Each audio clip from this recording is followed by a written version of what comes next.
Assalamualaikum warahmatullahi wabarakatuh. Halo teman-teman, di video kali ini coba kita bahas saham BRI ya, khususnya bagi teman-teman yang floating loss ya di saham BRI. Nanti kita perlu strategi apa yang bisa kita terapkan, apakah kita hold ataukah kita cut loss atau average down ya teman-teman.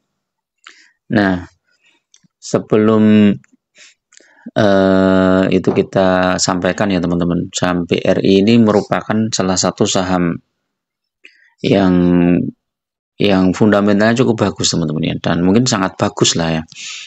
Dan mungkin teman-teman bertanya, loh ini fundamentalnya bagus tapi kok sahamnya turun ya. Nah, kalau teman-teman lihat historisnya ya, hampir semua saham itu baik yang fundamentalnya bagus ya terutama itu selalu naik turun ya seperti ini ya. Dan memang itu dikendaki oleh pasar ya, atau market maker ya, yang punya dana besar dan mereka ingin masuk ke suatu saham dalam jumlah yang besar dan mereka ingin harga yang bagus ya. Harga yang bagus ya harga bawah. Makanya ada istilah follow the market ya. Jadi kita sebagai retail yang dananya kecil ya, itu yang ngikutin market aja, jangan melawan market. Kalau kita mengikuti market ya, saat harga sahamnya turun yang saham-saham bagus itu ya kita masuk beli ya. Tapi kalau misalnya nggak ada, ya sudah, kita tunggu aja dulu, misalnya nanti ada dividen atau ada dana lagi baru kita beli ya. Jadi itu karena apa ya, investor besar itu kan kalau mau masuk ke suatu saham kan dananya triliunan teman-teman. Kalau kita lihat ya buybacknya aja, coba ini buyback enggak ya BRI ini? Biasanya tuh buyback ya, bentar saya cek dulu buyback BRI.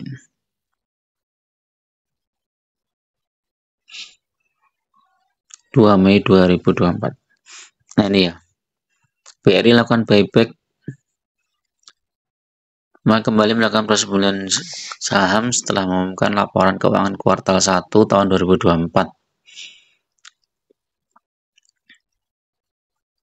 1,5 triliun proses dilakukan dalam kurun waktu 18 bulan sejak disetujui. Jadi dari tanggal 13 Maret 2023 sampai 18 bulan ya, mungkin ya sekarang masih buyback ya.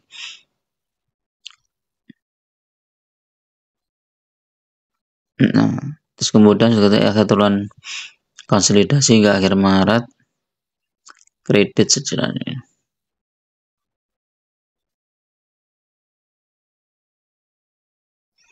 Nah, kalau buyback itu berarti sinyalnya sebenarnya positif teman-teman. Cuman positifnya kapan ya, itu yang harus kita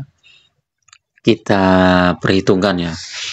Jadi saat pengumuman buyback biasanya sahamnya akan turun dulu. Nah, kalau nanti sudah market makernya sudah punya saham di harga bawah dengan jumlah yang sudah diinginkan, maka saham itu akan naik. Dan itu nggak hanya BRI ya, BCA juga, coba kita lihat. BCA kemarin juga koreksi ini dari 10.000, kemudian Bank BNI ya kalau nggak salah juga tuh koreksi. BNI juga koreksi cukup dalam. BMRI juga koreksi cukup dalam, tapi memang yang terdalam BRI teman-teman. Nanti BRI itu yang terdalam karena apa, dia lebih rendah dari 1 tahun yang lalu ya. 1 tahun yang lalu di harga 4.900-an, sekarang udah 4.720, bahkan terendah 4.670. Tapi kabar baiknya ini sudah mulai ada perlawanan ya, jadi nggak turun terus, tapi ini sudah mulai ada pantulan ya. Ini tanda-tanda ini apa, market itu sudah mulai masuk ya di BRI.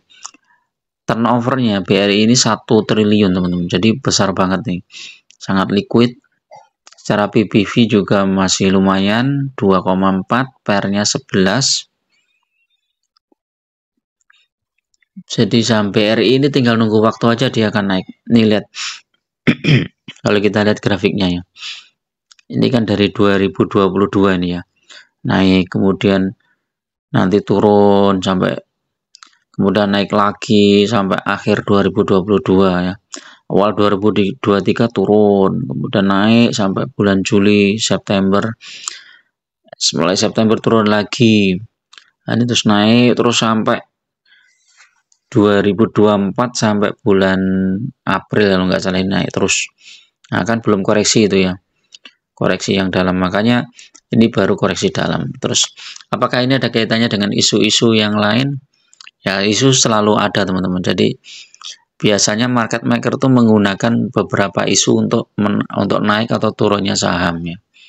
Jadi isu dibuat untuk arahnya kemana gitu kan. Apakah sahamnya mau dinaikkan atau diturunkan ya. Nah, biasanya isu seperti itu bisa terjadi, bisa enggak. Kalau yang isu yang bisa terjadi itu misalnya pembagian dividen, itu kan bisa terjadi. Terus kalau isu-isu yang lain, misalnya akuisisi dan lain-lain, progres perusahaan, itu kan kadang ada yang tercapai, ada yang enggak. Nah, kalau kita lihat ini ya, dividennya BRI itu kemarin di bulan Maret 235. Kalau dividennya ini sama ya, dividennya 2 kali ya, Desember juga ada nih. Desember 84, 235 berarti totalnya berapa ini? Coba kita hitung. 235 ditambah 84, 319. Dibagi harga saham yang sekarang 4720. 6,7% ya. Jadi kalau dividennya sejumlah yang sama dengan tahun kemarin, di tahun 2025 nanti atau Desember 2024 ini dividen BRI lumayan teman-teman, jadi sekitar 6, sekian persen ya, itu termasuk besar ya. Sehingga kalau kita masuk di harga yang sekarang itu sudah bagus ya. Ini harga yang cukup diskon ya, diskon yang cukup besar ya. Walaupun dia sempat turun di 4670 ya. Sekitar 50 poinan ya naik. Sekarang sudah naik.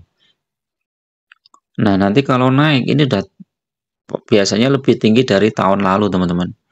Jadi ini tahun ini kan 6.400 ya. Ini kalau BRI naik dia bisa lebih dari 6.400. Jadi ini selisihnya lumayan nih, 6.400 dikurangi 4720 dibagi 4720, 35%. Besar ya, ini kalau naik itu besar. Makanya kalau teman-teman sudah punya saham BRI di harga atas ya, misalnya di harga berapa ya, coba misalnya 6.400 itu, terus teman-teman average down, coba kita hitung ya, 6.400 dipakai Kasania ya, 6.400 misalnya punya 100 lot. Nah, teman-teman punya BRI di harga 6.400 ya, di harga pucuk ya ini ya, punya 100 lot. Nah, sekarang harga BRI itu 4670. 4670. Kita punya dana lagi 100 lot. Anggap aja sama ya, biar gampang. Maka kita sudah punya 200 lot saham BRI. Dan ini harga rata-rata kita sudah turun ya, jauh ya. Sekarang udah 5.535. Sudah 5535. 5535 dikurangi 4720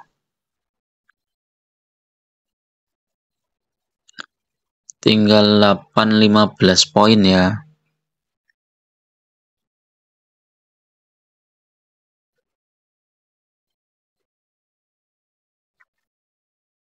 815 poin dibagi 5535. Nah, floating loss-nya tinggal 14% ya, 14%. Nah, nanti kalau saham BRI ini naik 10% saja, maka kita sudah sama ya. Apalagi kalau naiknya lebih dari 14%.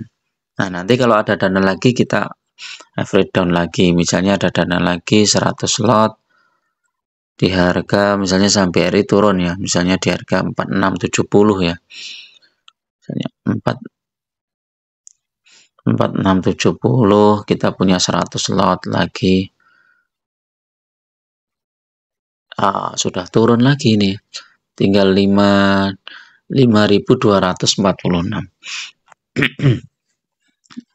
Nah, nanti kalau saham BRI ini naik, kemudian kita dapat dividen, dividennya udah lumayan besar nih teman-teman.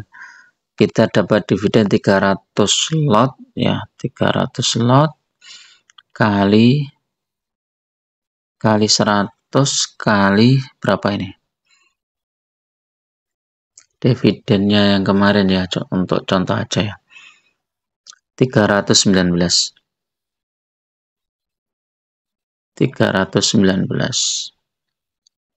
Ya, dividennya aja sudah 9.570. Jadi udah menarik. Jadi itu ya. Jadi kalau teman-teman punya saham BRI, menurut saya hold saja ya, hold saja. Terus kemudian nanti tunggu kalau ada dana masuk lagi, Tapi memang saham BRI ini tidak cocok untuk dividen investing ya teman-teman. Khususnya untuk ketika kita dapat dividen, kita tambahkan lagi sahamnya itu ya. Karena untuk dividen investing itu paling tidak pembagian dividennya minimal ya 10% lah. Kalau 10% atau 15% seperti saham-saham sektor batubara itu dividen investing lumayan ya. Saya pernah bikin ilustrasinya ya, dividen investing untuk saham BRI dan dibandingkan dengan saham sektor batubara yang lain ya, misalnya kayak Adaro, PTBA, ITMG itu hasilnya masih bagusan saham batubara ya teman-teman, karena begitu dapat dividen harga sahamnya turun, nanti dividen cair kita beli lagi sahamnya di harga bawah, jadi nggak menambah modal ya. Jadi cuman kita beli saham, misalnya beli saham ABMM misalnya ya, di awal tahun, kemudian nanti dapat dividen, ya udah dividennya ini kita begitu cair kita belikan lagi sahamnya di harga bawah. Nanti potensi dividen berikutnya berarti lebih besar lagi. Terus dapat dividen lagi, dibelikan lagi sahamnya, dapat dividen lagi, belikan sahamnya lagi. Ini hasilnya lebih bagus ya di saham-saham yang sektor batubara. Oke, itu dulu ya teman-teman untuk pembahasan kali ini, mudah-mudahan bermanfaat. Tetap gunakan data dan fakta dalam berinvestasi saham dan konsisten dengan strategi yang dimiliki teman-teman. Jangan mudah tergiur dengan strategi orang ya. Jangan gampang menjual saham yang loss ya, misalnya wah kita rugi ini 10% ya tak jual ya, kemudian pindah ke saham yang lain, ternyata saham yang lain juga rugi lagi ya, akhirnya modal kita makin habis. Tapi kalau kita pegang saham-saham yang fundamentalnya bagus ya, seperti saham Big Bang, kemudian saham batubara yang sudah eksis ya, itu floating loss ya biarin aja, nanti dia pasti akan balik lagi. Oke, terima kasih. Assalamualaikum warahmatullahi wabarakatuh.